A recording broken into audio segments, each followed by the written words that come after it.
Head vaatajad, olen oma elamuste rännakutega jõudnud Ida-Virumaale, Peipsi järve kaldale.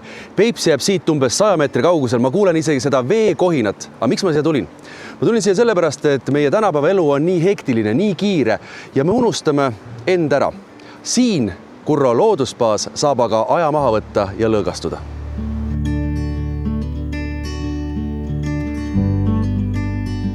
Killu imeline koht siin.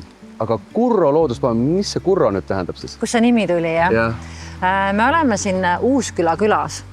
Ja Uusküla tegelikult varem oli Kuruküla, mis on täna meie naaberküla, üks satelliitküla. Kuruküla vana nimi oli Kurro ja Uusküla kutsuti Väike-Kurroks, Klein-Kurro. Aga see ei ole üldsegi nii väike siin, nagu Klein-Küla, mis sa ütlesid.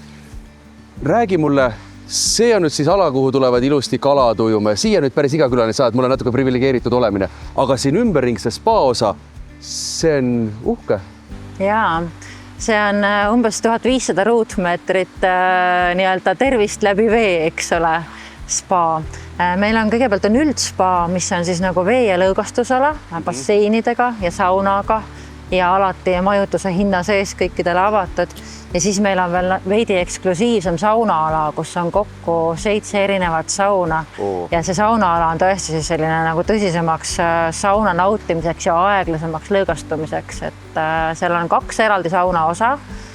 Üks on tuhk ja teine on hõõg. Need on natuke nagu tuhk ja hõõg. Tuhk ja hõõg ja kui me need saunad avame, siis sellest on aru saada, et miks need nimed sellised on. Aga hõõg on siis selline naiselikum, rohkem emotsioonidele, väga voolujooneline, terrakotta, lühter, dušid, pehmemad saunad, väga mõnus sauna. Ja teine siis on vastandmöödav? Ja teine natukene vastand, et seal on suuremad kontrastid, ka temperatuurides, seal on meie kõige ägedam leilisaun, külmaveevann, ka õuebassein on seal. Ja. Aga enne kõike te ootate siia inimesi, kes tahavad tõesti ennast välja lülitada, tõesti puhata ja nagu minaga alati olen mõelnud, et spaasse ei ole mõtet 1 päevaks minna. Et sa aeg maha võtta peab olema ikka mitu päeva. Ja siin nüüd saab ka siin nagu eraldatud, mitte nüüd sopid, aga ütleme, et ühel pool, kus on siis pered lastega ja teisel pool, kus siis saab ka, ütleme, tuleb lihtsalt üksik meesterahvas ja naisterahvas saab siin rahulikult olla välja lülitada. Ja no aeglustamine on see põhilubadus, mida me anname, et see keskkond ise tingib selle. Aga jah, meil on majutusnumbrid peredele on siin torni poole peal ja paaridele ja üksinda puhkavatele inimestele siis seal majutusringi poole peal.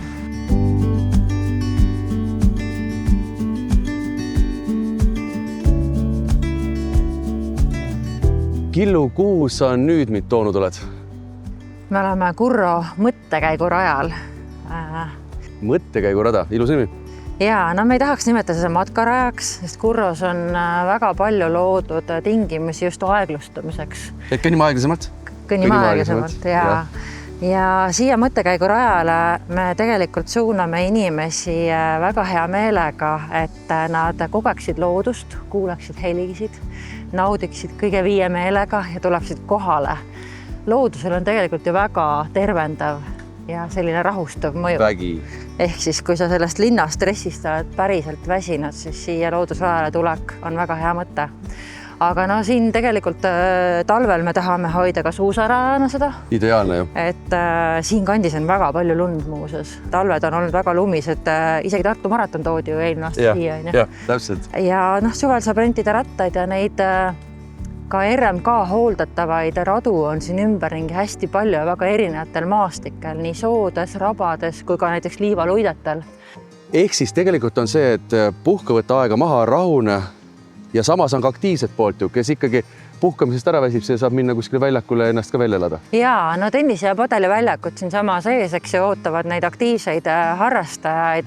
Me oleme üldse oma teenust kujundades väga palju mõelnud selle peale, et kui inimesed tulevad spaasse, see ei pea tähendama seda, et sa oma treeningkavast täiesti loobud või lebotad päev läbi kuskil basseinis. Et pigem väga tahaks näha, et inimesed tulevad loodusesse, see Alutaguse piirkond iseennast on niivõrd rikas oma erinevate maastike liikidega, ka loomadega, et siin loodusrajal ka, et praegust on vaiksemad ajad.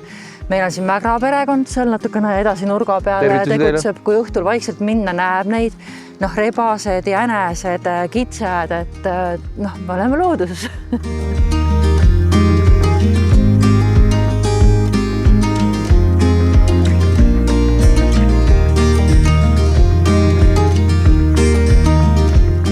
sa mainisid mulle, et siin on hästi palju marju ja seeni metsas. Ma loodan, et sa ütled nüüd jah, et te kasutate neid tooraineid, kohalikke tooraineid ka köögis. Oleks patt mitte kasutada. Tõesti, ja meil on tegelikult juba kokkulepped tehtud kohalike korilastega, kes käivad metsas, korjavad. Meil on maasikaid juba sügavkülma varutud.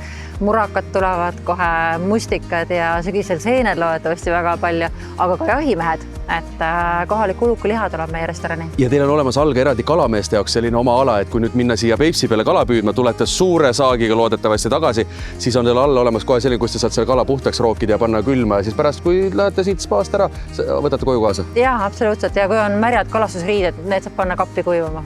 Aga kogu see suur ilum, siin on pannud ka Euroopa Liidu alla.